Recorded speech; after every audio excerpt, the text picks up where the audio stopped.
আজ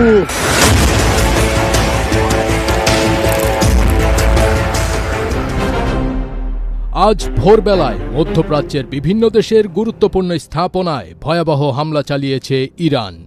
দেশগুলোর মধ্যে রয়েছে সৌদি আরব, ইরাক, বাহরাইন ও কাতার। এছাড়া সংযুক্ত আরব আমিরাতের দুবাইয়ের ক্রিক হারবার এলাকায় একটি ভবনে একটি ড্রোন সরাসরি আঘাত হেনেছে। সংবাদ মাধ্যম বিবিসি জানিয়েছে, দুবাই ক্রিক হারবার দুবাই আন্তর্জাতিক বিমানবন্দর থেকে মাত্র ৮ কিলোমিটার দূরে অবস্থিত। যাত্রী পরিবহনের দিক থেকে এটি বিশ্বের অন্যতম ব্যস্ততম বিমানবন্দর। অন্যদিকে উপসাগরীয় দেশ কাতারকে লক্ষ্য করে নতুন করে ৯টি ব্যালিস্টিক মিসাইল ছুড়েছে ইরান। বৃহস্পতিবার কাতারের প্রতিরক্ষা মন্ত্রী এ তথ্য নিশ্চিত করেছেন। অন্যদিকে যুদ্ধ শুরুর পর থেকে ইসরায়েলে সবচাইতে ভয়ঙ্কর এবং ভারী হামলা চালিয়েছে ইরান।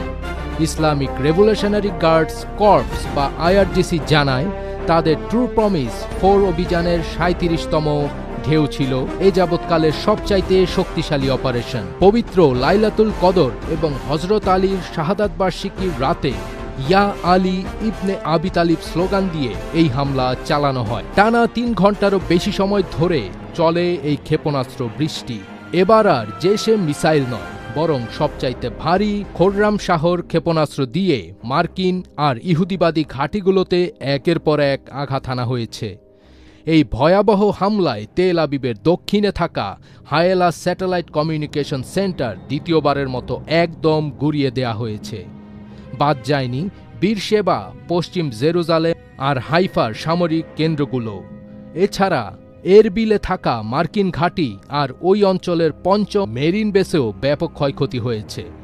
এছাড়া ইরানকে সমর্থন জানিয়ে ইসরায়েলকে লক্ষ্য করে একযোগে ১০০টি রকেট নিক্ষেপ করেছে লেবানন ভিত্তিক সশস্ত্র গোষ্ঠী হিজবুল্লাহ।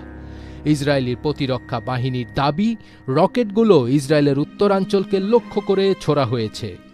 লেবানন থেকে আল জাজিরার প্রতিনিধিরা জানান, কয়েক মিনিটের মধ্যে উত্তর ইসরায়েলে অন্তত ৩ দফায় রকেট হামলা চালিয়েছে লেবানন।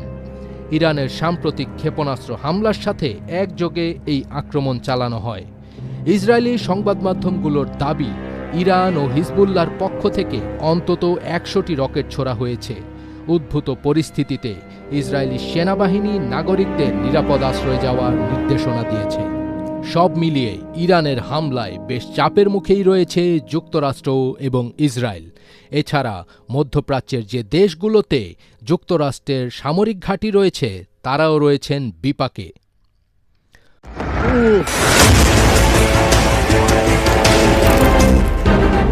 ফজবি তাজ, এটিএন বাংলা।